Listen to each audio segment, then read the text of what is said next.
안녕하세요. 여러분의 부동산 투자에 날개를 달아드리는 밴쿠버 부동산 서수지입니다. 여러분, 저번 시간에는 주택을 구매할 때, 그러니까 주택을 살 때 발생하는 비용에 대해서 총 정리해보는 시간을 가졌는데요.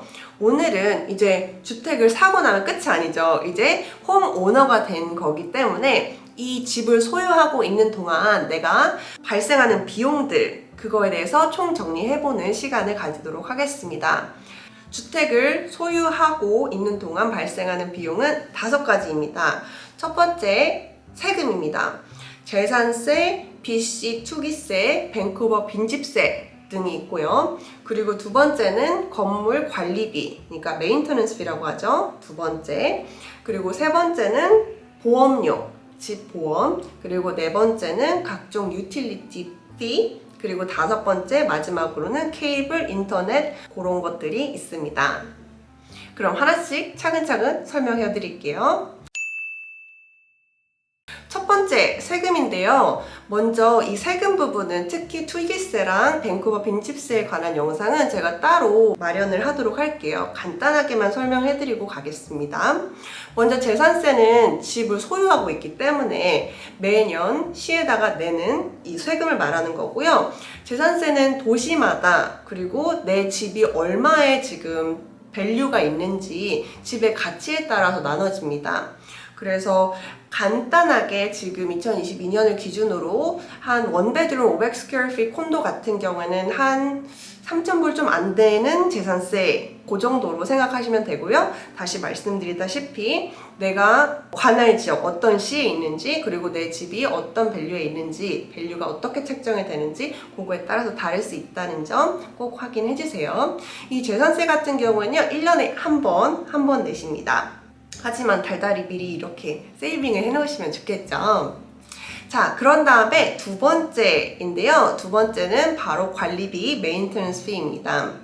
특히 이제 단독주택에 사시는 분들 같은 경우에는 내가 내 집을 관리하면 되니까 따로 매달 들어가는 돈은 없지만요. 타운하우스나 콘도 같이 스트라타 유닛에 사시는 분들 같은 경우에는 매달 내가 이 건물을 관리하고 유지하는데 내는 돈이 바로 메인테넌스 피입니다. 그래서 보통 MLS 리스팅을 보시면 거기에 메인테넌스 비가 얼마인지가 대부분 나와 있는데요. 통상적으로 지금 광역 밴쿠버는 스퀘어핏당 한 50에서 60센트 정도 하는 것 같아요. 그래서 관리비가 두 번째가 되겠습니다. 이 관리비는 매달 한 번씩 내신다는 거 잊지 마시고요. 뿌리니 화이팅!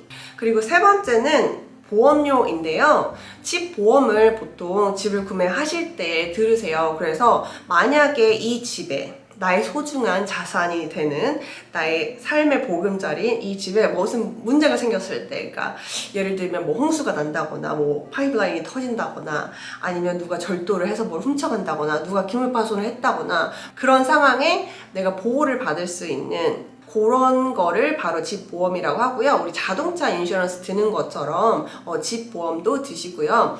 보통 이 집의 연식이나 아니면은 이 집의 관리 상태나 사이즈, 밸류, 그리고 이게 어떤 동네에 있는지 그런 것들, 예를 들면 뭐 치안이 안 좋은 동네인 경우에는 조금 더 많이 올라가겠고요. 아니면 뭐 자연재해로부터 조금 더 이제 취약한 그런 동네 같은 경우에는 더 올라갈 수 있겠죠, 보험료가. 그래서 뭐 원베드를 기준으로 간단하게 뭐 한 달에 뭐 작으면 뭐 한 70불에서 한 200불 요 정도까지, 그리고 내가 어느 정도의 이제 보호를 받느냐에 따라서도 물론 가격이 많이 달라지겠죠. 그래서 세 번째가 바로 보험료입니다. 마지막은 아니고 네 번째는 바로 유틸리티 피인데요. 그러니까 우리가 잘 아는 뭐 수도세나 뭐 전기세 이런 것들을 다 합쳐서 내는 거를 보통 유틸리티라고 얘기를 합니다. 보통 BC 하이드로에서 비리 오죠. 그래서 요거를 다달이 아니면 3개월 한 번씩, 2개월 한 번씩 이렇게 동네마다 다르지만 요거를 이렇게 내주시면 됩니다. 그리고 마지막은 다섯 번째, 케이블인데요. 뭐 집에 인터넷이 있을 수도 있고 아니면 요즘엔 다 인터넷이 있잖아요, 그쵸? 인터넷 연결하거나 아니면 케이블, 아니면 유선 전화 라인 이런 것들 이렇게 해서 요렇게 또 따로 한 달에 뭐 적게는 뭐 100불에서 뭐 150불, 200불까지 들겠죠. 그래서 다섯 번째가 바로 이제 케이블, 인터넷 등등입니다. 불인이도 할 수 있다! 자, 이렇게 해서 오늘은 주택 마련하고 나서 이제 내가 집 주인으로서, 홈오너로서 내가 내야 되는 비용에 대해서 총 정리해보는 시간을 가졌는데요. 내가 렌트를 살 때는 사실 유틸리티 비용만 내는 정도, 뭐 인터넷 정도만 내는 정도였는데, 이제 홈오너가 되시면 그 전에 생각하지 않았던 재산세라던가 특히 관리비가 굉장히 좀 높죠. 그래서 관리비 그리고 보험료 이게 추가로 들기 때문에 유틸리티나 케이블 이외에도 따로 이제 돈을 마련을 하셔가지고 이걸 내실 수 있는 그런 경제적인 그런 준비를 하시는 게 좋을 것 같습니다.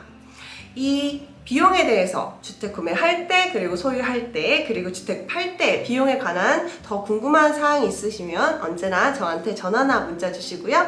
저는 불인이 여러분들이 주택 구매 전부터 준비하는 단계부터 사시고 그리고 소유하시고 잘 사시다가 파시는 것까지 전체 과정을 다 도와드리니까요. 언제든지 주저없이 전화나 문자 주세요.